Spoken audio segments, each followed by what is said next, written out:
Hello everybody, welcome along to this video. This is Mr. Johnson Teaches Macbeth, Act 5 Scene 6 and Act 5 Scene 7, what they call 2 for the price of 1. These scenes are both quite short, so that's why I've coupled them together, particularly Act 5 Scene 6 is a very short one. A reminder then that you're studying this Macbeth as part of your GCSE English Literature. It's paper 1, section A, making it the first exam that you sit for your English. So let's have a look then. The scene's summary would be that Malcolm begins the attack on Macbeth's castle, and then we see Macbeth fighting and killing young Syward, who I'll come on to explain who he is in a second, and Macduff enters the fray as well, trying to find Macbeth to take his revenge, because if you remember back at Act 4 Scene 2, I think it is, or 3, certainly the beginning of Act 4, Macduff's entire family was murdered by Macbeth's murderers that he sent to kill them. So Macduff is now out for revenge. So key characters then across the scenes. Macbeth features in this, as does Malcolm, who is King Duncan's son, the king who was murdered in Act 2. Macduff, who was one of the Thanes like Macbeth was. Young Syward and Syward. Syward is the king of England. Young Syward is then his son. And we see both of those characters in the second of these two scenes that we're looking at in a moment. And here we go. This is the entire scene of Act 5, Scene 6. And basically, they get rid of the branches, as my first arrow says. So Malcolm and his English army had cut down branches from Dunsinane Wood, and that's a lie, sorry, from Burnham Wood, and were taking them up towards Dunsinane Castle, using them to hide themselves, which is what made the witch's predictions come true.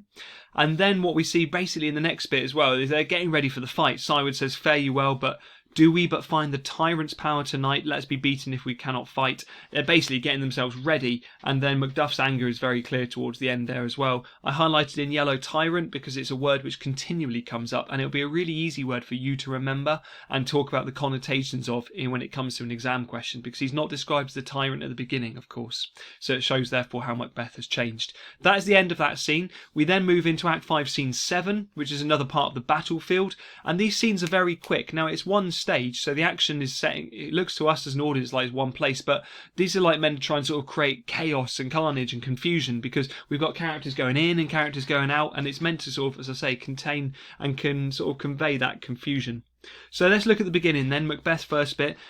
"They have tied me to a stake. I cannot fly," meaning I cannot escape rather than literally fly, "but bear-like I must fight the course." He's comparing himself to a bear, and during this sort of time it was quite a popular form of entertainment called bear baiting, where they would actually tie a bear to a stake and then set dogs on it. So he's comparing himself like he's tied down like the bear is, but he's going to fight on anyway.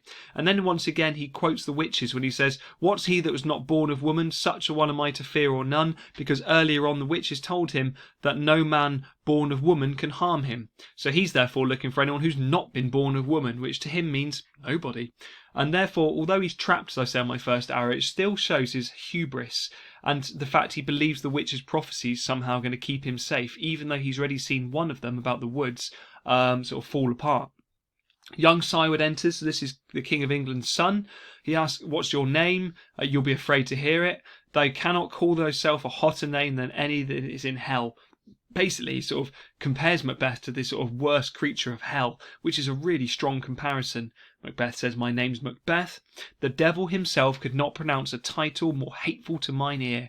So this again really emphasises just how much they want to slaughter Macbeth for all the bad things he's done.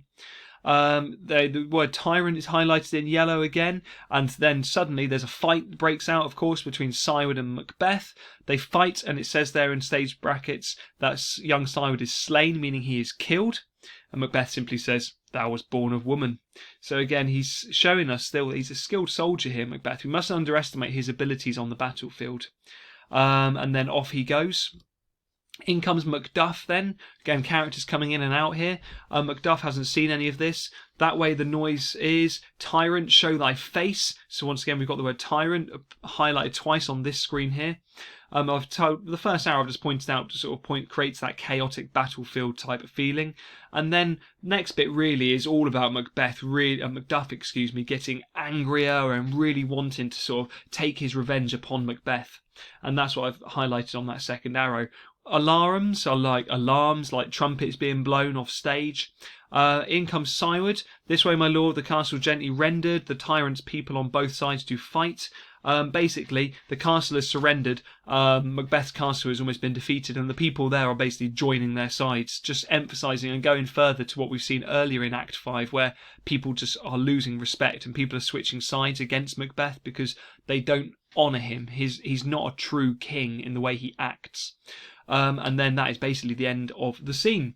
Key themes we've seen there, well, there's a lot of violence, as you would expect, with the battlefield as well, but the fact that Macbeth slaughters, well, I say slaughters, but he certainly kills after a fight young Cyward there. The fact that power here is starting to slip away from Macbeth, the fact that people are starting to desert him almost emphasises that as well.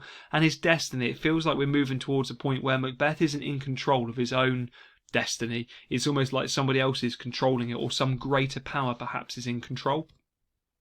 So pause this slide and have a go then at these questions. They should test your ability to understand what you've seen in this video already. If you can't find an answer, or don't remember an answer I should say, then go back through the video and have a little look. And just wanted to talk about violence and bloodshed. It's becoming bloodier and bloodier, which is something we expect to see in a Shakespearean tragedy. Tragedy is a form which has been around for thousands of years. Shakespeare's mirrored the Greek tragedies, but what you see towards the end are characters do die, particularly the most those who need to get their comeuppance will die, but other characters often die along the way as well. And there's a pretty big head count or coming up, or like body count I should say is the word I was looking for, to do with people dying in this as well. But violence and bloodshed, as you would expect from a Shakespearean tragedy. So I'll say thank you very much for watching this video all the way to the end. Check out some of my other videos as well to do with key scenes, but also other revision videos to do with Macbeth that you'll be able to find on my channel in different playlists. Above all else, do your best when it comes to your exams. Try and build your knowledge in as best as possible. Thanks for watching all the way through, and goodbye for now.